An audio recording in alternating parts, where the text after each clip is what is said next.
نبی پاک صاحب الالاق سید عالم صلی اللہ علیہ وسلم نے فرمایا کہ ایک شخص رات کو ارادہ کر کے سویا تھا کہ سویرے تہجد پڑھوں گا۔ ایک تو وہ ہے جس کا ارادہ ہی کوئی نہیں، فجر پڑھنے کا بھی ارادہ ہی نہیں، سرے سے پروگرام ہی نہیں۔ اس کو پتہ چل گیا کہ ڈاکٹر نے کہا تھا 7-8 گھنٹے سونا ہے، تو اب وہ ٹائم دیکھ رہا ہے 2 بجے سو رہا ہوں، 10 بجے اٹھ جاؤں گا۔ اس کی بیچ میں نیند ہے، صحت ہے، ڈاکٹر کی تنبیہ ہے، پر فجر تو شامل ہی نہیں۔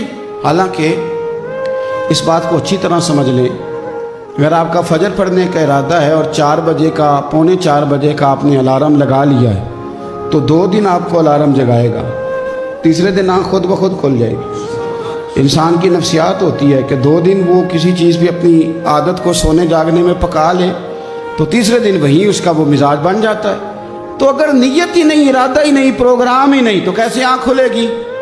بلکہ پھر تو یہ ہوتا ہے کئی دفعہ آنکھ کھل بھی جاتی ہے، بندے اٹھ بھی جاتے ہیں پر اٹھتے ہی نہیں، نماز کا وضو ہی نہیں کرتے، آگے بڑھتے ہی نہیں، ہمت ہی نہیں کرتے۔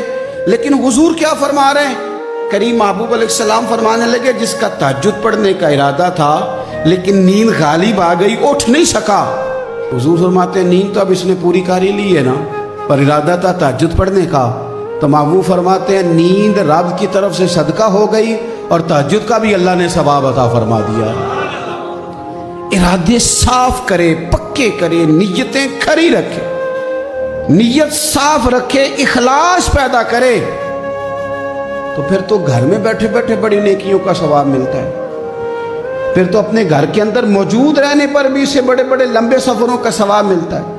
حضرت انس بن مالک رضی اللہ تعالیٰ عنہ فرماتے ہیں ہم تبوک سے واپس آ رہے تھے تو نبی پاک علیہ السلام نے فرمایا ہمارے کچھ بھائی ہیں بھائی جو بیٹھے مدینے میں ہیں، پر ہم نے جو گھاٹی بھی طے کی، جو سفر بھی طے کیا، وہ ہمارے ساتھ ہی تھے۔